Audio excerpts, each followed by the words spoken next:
Alicia y yo trabajábamos en una farmacia reconocida. De todas las chicas del turno, ella era la que convertía cualquier pasillo en pasarela. Sabía cómo caminar, cómo reír, cómo quitarse el cabello de la cara para que los hombres la miraran. Me encantaba su autenticidad. Me hacía reír con un humor particular que solo ella sabía. Y me invitaba a ver la vida con menos amargura. Pero también vi muy pronto lo que muchos preferían ignorar: su obsesión por el brillo, y no solo el brillo del iluminador en las mejillas o la lentejuela en el vestido, también el brillo deslumbrante de lo ajeno, lo prohibido, lo fácil. Primero se llevó cremas de la farmacia. Nadie las extraña, decía con una seguridad desconcertante. Luego delineadores, perfumes, pequeños lujos que cabían en una bolsa de mano. Con el tiempo se dio cuenta que podía ir más allá con pequeñas cosas un poco más significativas, como el dinero de la caja. Mientras más dinero tomaba, más crecía su hambre. El dinero terminaba en un vestido nuevo, en unos tacones lujosos. Yo, toda tonta e ingenua, aplaudía sus gustos y ese valor y agallas que tenía para hacer las cosas. Una tarde me habló de su tipo de hombre. Me dijo que le gustaban mayores, elegantes, casados o separados, pero que fueran proveedores de sus caprichos y gustitos. Ay, los jóvenes prometen, pero los hombres, eso sí cumplen. Era lo que ella siempre decía. Luego me contó, como quien presume un trofeo, que había tenido benefactores en 2 tiendas de la zona. Un gerente que le regaló un bolso carísimo y un jefe la llevó de compras y le pagó un fin de semana en la playa. Y ella decía que no se trataba de amor, solo es un intercambio. Y dio un sorbo a su café como si hablara de clima y no de modales o dignidad. Yo sabía que estaba mal, pero estaba atrapada en el encanto y lo que hacía reflexionar cada vez que hacía las cosas. Hasta que un día, por su culpa, aunque lo admito también por mi debilidad, crucé la línea. Ella me dijo: cúbreme, 2 minutos, solo necesito pasar un inventario. Yo lo hice. Una señora discutía por un cambio y la tuve hablando un rato más. Cuando regresé a la bodega, faltaban 3 perfumes caros. Alicia me guiñó el ojo y me dijo: oye, eres una reina, bebé. Yo no toqué ni siquiera un peso, no tomé nada, y aún así me sentí culpable. Esa noche, la verdad, no dormí nada bien. Sentí que había sido cómplice y, como bien dice ese dicho, tanto peca el que mata a la vaca como el que le agarra la pata. Cuando los rumores de auditoría comenzaron a correr, Alicia simplemente desapareció como humo, sin renuncia, sin explicación, simplemente dejó de existir en la farmacia. Yo sentí un vacío extraño. La verdad, sentí alivio por no estar más cerca de ese peligro, pero también nostalgia por la amiga que me hacía reír. Pasaron 3 días y me esperó a la salida. Quería saber si la estaban buscando, si había lista de pérdidas, si alguien la nombraba. Caminamos hasta mi casa. Al despedirnos, me pidió el baño. ¡Ay, solo un segundito! Acepté sin sospechar que esa puerta, la de mi casa, era también la puerta de mi desastre. Mi madre la invitó a cenar. Alicia aceptó encantada. En la cena se ganó a todos.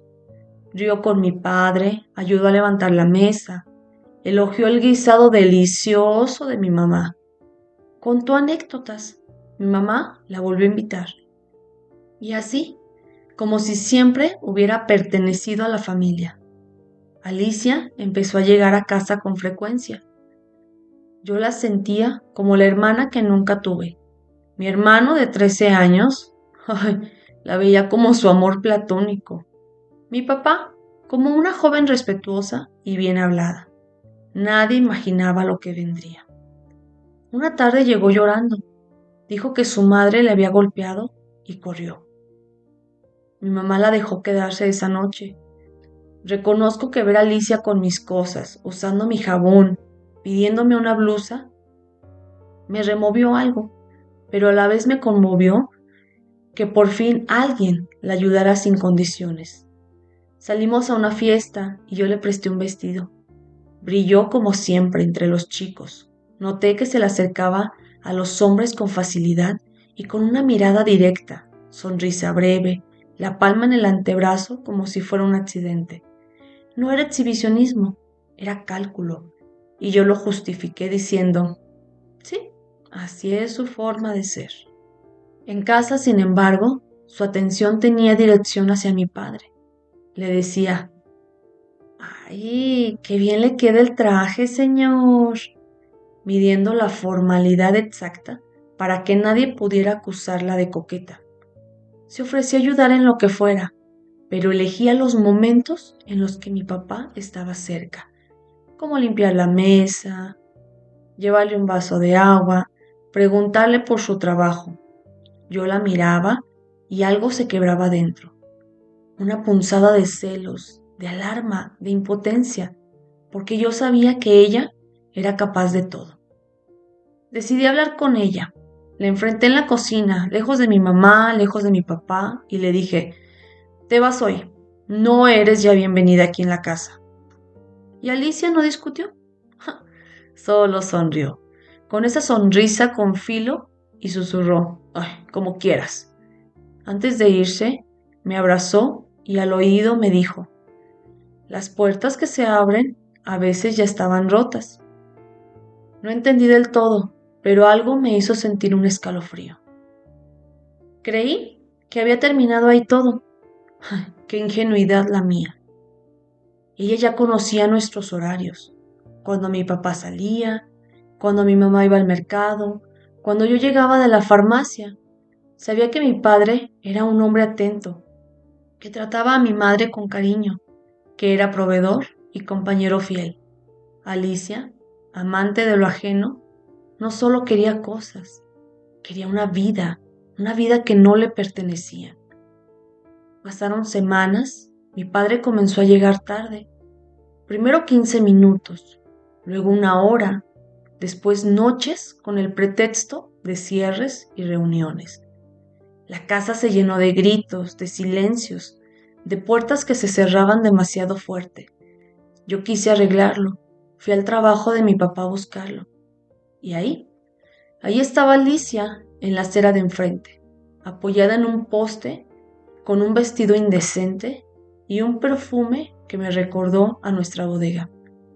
Mi padre salió, se miraron, se saludaron con un beso en la mejilla y caminaron juntos hacia la esquina.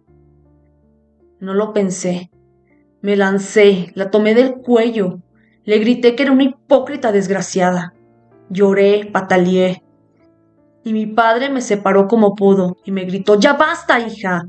Como si yo fuera la culpable que estaba destruyendo algo. La gente nos miraba con desprecio y morbo por el espectáculo que estábamos dando en plena calle. Yo sentí que el mundo se me caía encima. Y entonces llegó mi madre, en un taxi, la cual poco antes yo le había informado de mis sospechas. Se bajó con el bolso temblando, no dijo nada, solo los vio juntos y con eso bastó. A partir de ese día, la casa fue otra, los platos sonaban distinto, el sillón parecía más frío, la mesa se sentía vacía, los trámites del divorcio eran ya una realidad. Mi mamá dejó de dormir bien, mi padre dejó de mirarme a los ojos, y yo me miré al espejo y vi algo que no quería ver. En un punto, yo había sido cómplice de Alicia, tal vez no en su juego con mi papá, pero sí en la farmacia, en aquella distracción que le permitió llevarse perfumes caros. Esa marca, ese punto oscuro, se convirtió en piedra en mi pecho. Quise arreglar mi culpa con una confesión. Hablé con el supervisor de la farmacia y conté lo que hice, que distraje a una clienta mientras mi compañera robaba. No dije el nombre de Alicia, pero él lo supo. me sancionaron con un acta administrativa y me cambiaron de turno. Regresé a casa convencida de que pagar con la verdad me haría sentir más tranquila, pero no fue así. Alicia se encargó de hacerme sentir aún más culpable. Alicia no se conformó con llevarse a mi padre, sino también me hacía la vida pesada a mí. A veces se me cruzaba y sonreía con esa boca de cuchillo. Un día me la encontré y me dijo: "No te preocupes, pronto te acostumbrarás a que él llegue tarde y después otra vez". Me mostró el reloj que mi padre había comprado pocos meses atrás. Temblé de rabia, pero también de miedo porque no pude hablar. Me quedé callada. Sabía de lo que era capaz. Mi mamá empezó a deprimirse. El divorcio la consumía. Esa noche me dijo con la voz quebrada: "No entiendo en qué momento la dejamos entrar a nuestro hogar". Lloré con ella, no porque tuviera la respuesta, sino porque sabía que fui yo quien la llevé a casa. La había invitado a mi mesa, a mi casa, con mi familia, a mi vida. Y cuando intenté salvarnos, ya era tarde. Poco después, mi papá recogió sus cosas. Lo vi salir con una maleta vieja y los hombros rígidos. Quise creer que era un mal sueño, que en unos días volvería arrepentido, pero no volvió. Alicia no tardó en lucirlo como un trofeo. Caminaban por el centro, iban a comer a restaurantes donde mi mamá y él celebraban aniversarios. Esa crueldad de ambos cruzaba todos los límites. Yo, que siempre me creí víctima, tuve que enfrentar mi propia sombra. Fui a la farmacia, pedí hablar con recursos humanos y conté todo nuevamente, cómo habían pasado las cosas. Le dije que Alicia fue la que robó, les dije que fui cómplice y dije que lo sentía. Me suspendieron por una semana y me cambiaron de sucursal. Mis compañeras me miraron con recelo, no sabían si compadecerme o juzgarme. Yo decidí no justificarme más. Quise romper la cadena de silencios que nos había traído hasta aquí. Una tarde Alicia me interceptó y me preguntó: "¿De verdad crees que eres mejor que yo?". Y la miré con una calma que me sorprendió y le dije: no soy mejor que tú, pero no quiero seguir siendo peor de lo que ya fui". Ella solo se rió y respondió: "No generalices, mi niña. Todos quieren algo, ¿eh?". Y se fue, balanceando las caderas como si el mundo fuera su pasarela de modas. Mi madre me pidió que no la buscara más, que me concentrara en trabajar y en reconstruirnos. Empezamos a cocinar juntas otra vez, a tomar café en el patio, a poner flores en la sala. A veces llorábamos de golpe, sin aviso. En otras ocasiones cantábamos sin razón alguna. Entendí que el dolor no se va, se transforma. Aprendí a mirar a mi hermano con paciencia. Él también estaba roto, aunque a su modo. Lo escuché insultar a mi papá en silencio, apretar los puños y mirar al piso. Le dije que el odio es un pozo sin fondo. Me dijo que no sabía cómo dejar de cavar ese agujero. Un día cualquiera, mientras ordenaba cajones, encontré el labial que Alicia llevó el primer día que se quedó en mi casa. Vacío, gastado, sin brillo. Lo sostuve en la mano como un recuerdo de lo que no supimos frenar a tiempo. Fue una escena mínima, pero ahí fue cuando algo en mí se acomodó. No podía deshacer el pasado, pero sí decidí qué historia contaría a partir de ahora. Alicia siguió su camino con mi padre, pero ya no era el mismo. Supe que mi padre, con el tiempo, dejó de sonreír en las fotos y dejó de ser feliz al lado de Alicia, porque ella seguía en busca de nuevos prospectos para sacarles dinero, y desilusionaba a mi padre porque él sí sentía amor por ella, pero ella no le correspondía y claro, nunca lo haría. Mi padre, cada vez más agotado, porque en pláticas de amistades en común me enteré que él tenía que trabajar dobles turnos para poder complacer los gustos de Alicia, porque cada vez quería más y más. Ropa, bolsas, perfumes caros, y ahora también tenía el capricho de viajes, donde en muchas ocasiones mi papá no era ni siquiera invitado, porque aunque los pagaba, ella se iba sola con el pretexto de distraerse y recargar pilas, pero yo sabía perfectamente cuáles eran esas negras intenciones y que ella se iba para poder conquistar a nuevos hombres, o en su defecto, ya iba con el prospecto al viaje. Ella era capaz de todo lo que fuera necesario con tal de obtener lo que ella necesitara para su comodidad. Mi padre, las pocas veces que logré poder verlo, cada vez se veía más cansado y había envejecido, aun cuando no era grande de edad. Pero él seguía aferrado a esa mujer que él creía amar y sobre todo que decía que había perdido todo por complacerla de mil maneras y que ahora ella tenía que responder por todo lo que él había hecho. Mi padre se estaba convirtiendo en otra persona. Ahora era celoso, posesivo, inseguro, desconfiado. Estaba completamente trastornado de la cabeza por Alicia. Yo, la verdad, tenía mucho miedo en lo que ahora mi padre fuera capaz de hacer por miedo a perderla. Yo desconocía por completo a ese hombre, el que siempre fue un padre y un esposo ejemplar. Verlo de esa manera me rompía en mil pedazos. Por un tiempo me alejé un poco de mi papá. Quise tranquilizar mi mente, seguir con nuestras vidas, tratar de volver al camino y queriendo olvidar un poco de ese trago amargo. Mi mamá y yo comenzamos a ver la vida un poco diferente. Entre el trabajo y los quehaceres de la casa, el día a día pasaba más rápido. Y mi hermano se enfocó en la escuela, tomó unas clases extras en los deportes y creímos que estábamos en paz y siendo felices nuevamente. Pero la vida nos tenía otra nueva jugada. Un día llamó a Alicia a la casa para decirme que por favor hiciera recapacitar a mi padre, que por favor hablara con él, que ella ya no lo quería, que por favor dejara de molestarla. Yo, la verdad, muy sorprendida le pregunté, ¿qué pasó? Explícame, ¿qué está ocurriendo? Pero ella solo se limitó a decir, dile a tu papá que por favor deje de molestarme, que ya entienda de una vez por todas que ya no lo ocupo, que ya es un estorbo en mi vida. Y así, sin más, colgó. Yo me quedé inquieta, pero aún así, esa noche no hice nada.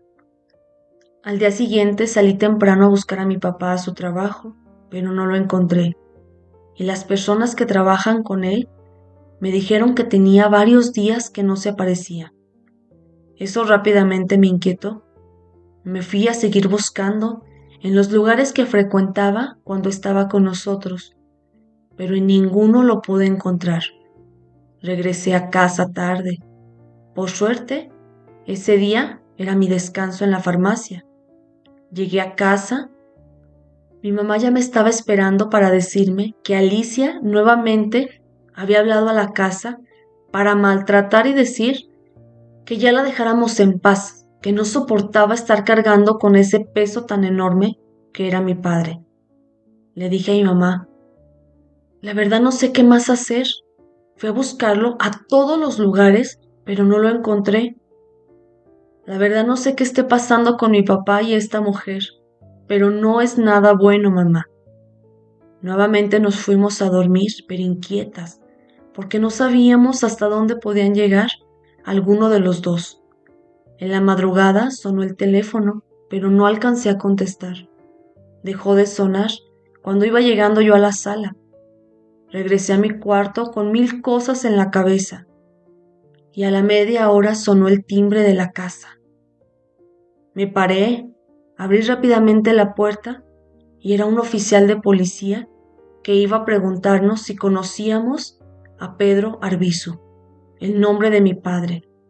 Le dije, sí, sí, sí, sí, es mi papá, ¿qué pasó? ¿Él está bien? Y me dijo, está detenido por intento de homicidio. Mi padre, aquel hombre que siempre había sido justo, noble y bueno con su familia, ahora estaba perdido. Lo iban a condenar porque había intentado matar a Alicia en su arrebato de celos y llegó al punto donde no pudo controlarse. Lo juzgaron y le dieron 12 años de cárcel. Mi padre ahora está preso, mi familia destrozada y Alicia, ella no la volvimos a ver en nuestras vidas. Dicen que todo lo que brilla no es oro y por desear algo que no es tuyo, lo puedes pagar muy, muy caro. Todos aprendimos una gran lección en nuestras vidas, pero ya era muy tarde para repararla.